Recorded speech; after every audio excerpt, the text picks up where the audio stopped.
श्रीमद्भागवत महापुराणं तृतीयस्कन्धः अथ द्वाविंशोऽध्यायः மூன்றாவது ஸ்கந்தம் 22வது அத்தியாயம் கர்தமர் தேவஹூதியின் திருமணம். மைத்ரேய உவாச்ச ஏவமாவிஸ்கிருதா சேஷ குணகர்மோதயோ முனிம் सव्रीडैव तं सम्राट् उपारतमुवाचः. मनुरुवाच ब्रह्मा सृजत्स्वमुखतो युष्मान् आत्मपरीप्सया छन्दोमयस्तपो विद्या योगयुक्तान् अलम्पटान् तत्राणाय असृजच्चास्मात् दोसहस्रात् सहस्रपात् हृदयं तस्य हि ब्रह्म क्षत्रमङ्गं प्रचक्षते अतो ह्यन्योन्यमात्मानं ब्रह्मक्षत्रं च रक्षतः रक्षते स्माव्ययो देवः स यः सदसदात्मकः तव सन्दर्शनादेव छिन्ना मे सर्वसंशयाः यत्स्वयं भगवान् प्रीत्या धर्ममाहरिरक्षिषोः दिष्ट्या मे भगवान् दृष्टो दुर्दर्शो यो कृतात्मनां दिष्ट्या पादरजस्पृष्टं शीर्ष्णा मे भवतः शिवम् दिष्ट्या त्वयानुसिष्टोऽहं कृतश्चानुग्रहो महान् अपावृतैः कर्णरन्ध्रैर्जुष्टादिष्ट्यो सतीर्गिरः स भवान् दुहितृस्नेह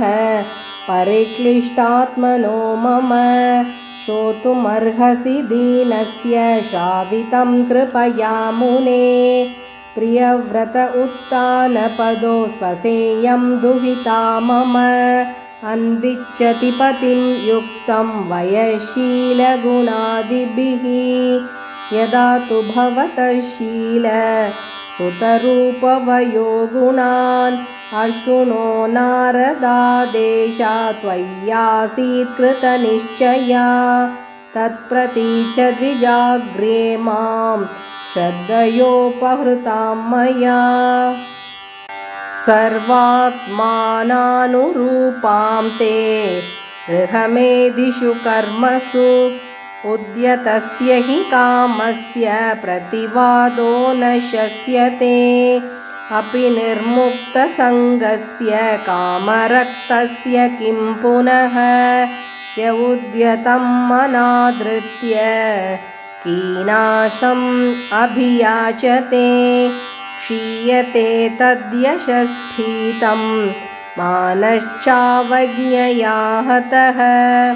अहं त्वाशुणवं विद्वन् विवाहार्थं समुद्यतम् अतस्त्वम् उपकुर्वाणः प्रत्तां प्रतिगृहाण मे. ऋषिरुवाच बाढमुत्वोडुकामोऽहम् अप्रत्ता च तवात्मजा आवयोरनुरूपोऽसौ आद्यो वैवाहिको विधिः कामः स भूयान्नरदेवते स्याः पुत्र्या समाम्नाय विधौ प्रतीतः क एव ते तनयां नाद्रियेत स्वयैव कान्त्या क्षिपतिमिव श्रियम् यां हर्म्यपृष्ठे क्वनदङ्घ्रिशोभां विक्रीडतीं कन्दुकविह्वलाक्षीं विश्वावसुर्न्यपततत्स्वाद्विमानात् विलोक्य सम्मोहविमूढचेताः तां प्रार्थयन्तीं ललनाललामम् असेवितश्रीचरणैरदृष्टां वत्सां मनोः उच्चपदस्वसारं को नानुमन्येत बुधोऽभियाताम् अतो भजिष्ये समयेन साध्वीं यावत्तेजोऽभिब्रूयात् आत्मनो मे अतो धर्मान् पारमहंस्य मुख्यान् शुक्लप्रोक्तान् बहुमन्ये विहिंस्रान् यतो भवद्विश्वमिदं विचित्रं संस्थास्यते यत्र च वावतिष्ठते प्रजापतीनां पतिरेष मह्यं परं प्रमाणं भगवाननन्दः मैत्रेय उवाच स उग्रधन्वन्नियदेवा बभाषे आसीच्च तूष्णीम् अरविन्दनाभम् धियोपगृह्णन् स्मितशोभितेन मुखेन चेतो लुलुभे देवहूत्याः सोऽनुज्ञात्वा व्यवसितं महिष्या दुहितुस्फुटं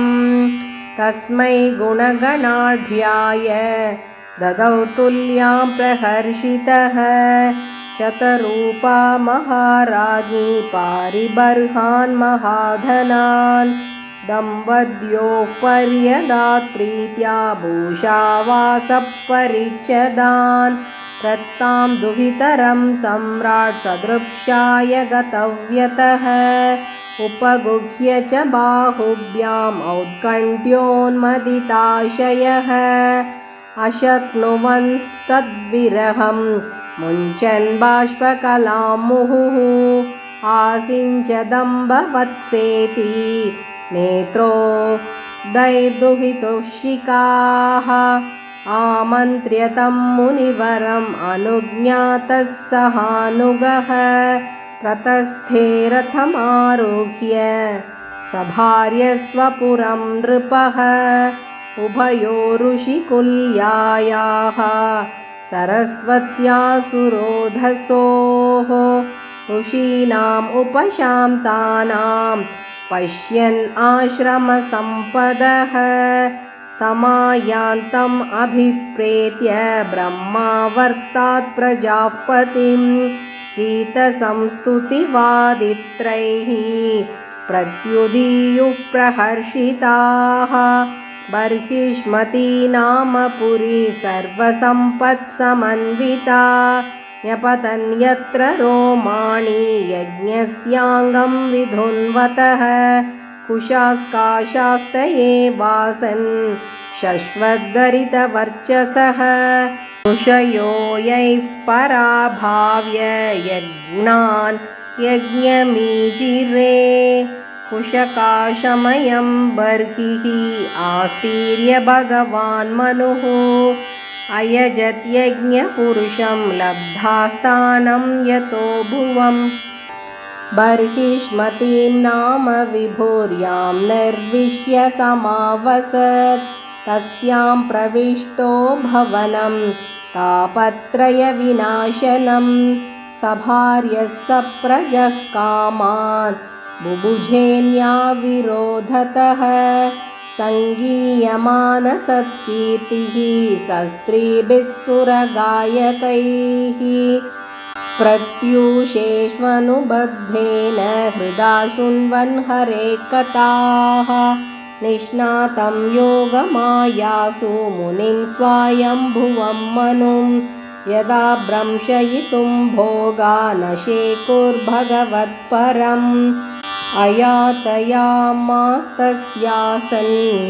यामास्वान्तरयापनाः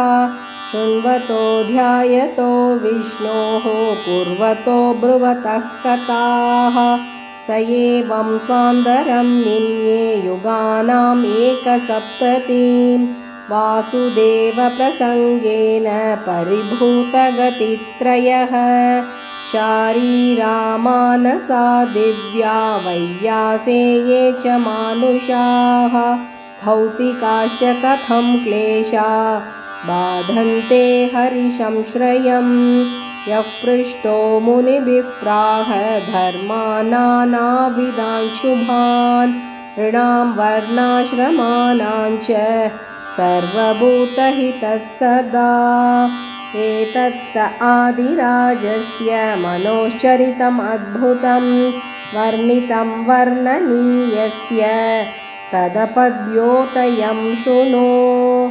इति श्रीमद्भागवते महापुराणे पारमहंस्यां संहितायां तृतीयस्कन्धे 22.